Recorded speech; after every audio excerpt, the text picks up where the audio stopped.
வேலூர் மாவட்டம் பொன்னை ஆற்றில் குளிக்கச் சென்ற 9 வயது சிறுவன் நீரில் மூழ்கி உயிரிழந்த சம்பவம் சோகத்தை ஏற்படுத்தியுள்ளது. தகவல்களை எமது செய்தியாளர் பிரீத்குமார் வழங்க கேட்கலாம்.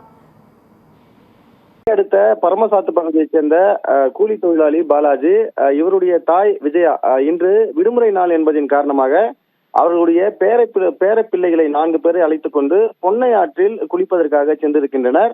அப்போது எதிர்பாராத விதமாக ஆற்றில் தண்ணீர் வரத்தானது அதிகரித்திருந்திருக்கின்றது. இந்த தண்ணீர் வரத்து அதிகரித்திருந்ததின் காரணமாக 5 பேரும் அந்த தண்ணீரில் அடித்துச் செல்லப்பட்டிருக்கின்றனர். அப்போது அந்த பகுதியில் கத்தி கூச்சலிட்டதின் காரணமாக அங்கிருந்த பொதுமக்கள் அனைவரும் அந்த தண்ணீர் அடித்து செல்லப்பட்டவர்களை மீட்கும் பணியில் ஈடுபட்டனர். இந்த சம்பவத்தில் 4 பேரை பொதுமக்கள் அங்கிருந்து மீட்டிருக்கின்றனர். ஆனால் கூலி தொழிலாளி பாலாஜி அவருடைய 9 வயது மகன் ஜோதீஸ்வரன் அவர் மட்டும் அதாவது நீரில் மூழ்கி சிறிது நேரமாகியும் கிடைக்கப்படவில்லை. வெகு நேரம் தேடி ஒரு அரை மணி நேரத்திற்கு பிறகு அந்த சிறுவனுடைய உடலை கண்டெடுக்கப்பட்டு பொன்னை அரசு மருத்துவமனைக்கு சிறுவனை அழைத்து சென்றனர். ஆனால் அங்கு பரிசோதித்த மருத்துவர்கள் சிறுவன் ஏற்கனவே உயிரிழந்து விட்டதாக தகவல் தெரிவித்திருக்கின்றனர்.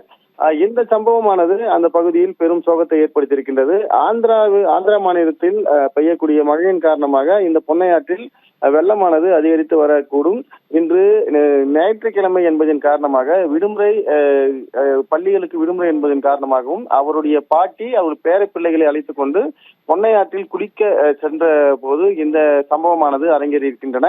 இந்த சம்பவம் தொடர்பாக காவல்துறையினர் வழக்கு பதிவு செய்து தொடர்ந்து விசாரணை மேற்கொண்டு வருகின்றனர். ஏற்கனவே மாவட்ட நிர்வாகம் சார்பில் அறிவுறுத்தல்களும் வழங்கப்பட்டிருக்கின்றன. ஆற்றில் வெள்ளங்கள் அதிகமாக வரும்போது அதில் குளிக்கவோ பார்க்கவோ செல்ல வேண்டாம் என்ற ஒரு அறிவிப்பு அறிவிக்கப்பட்டிருக்கின்றது. பொதுமக்கள் இந்த அறிவிப்புகளை அலட்சியப்படுத்தாமல் அதாவது இந்த அறிவிப்புகளை வழிநடத்த வேண்டும் என்ற ஒரு கோரிக்கையும் மாவட்ட நிர்வாகம் சார்பில் வைக்கப்பட்டிருக்கின்றது. நிகிதா,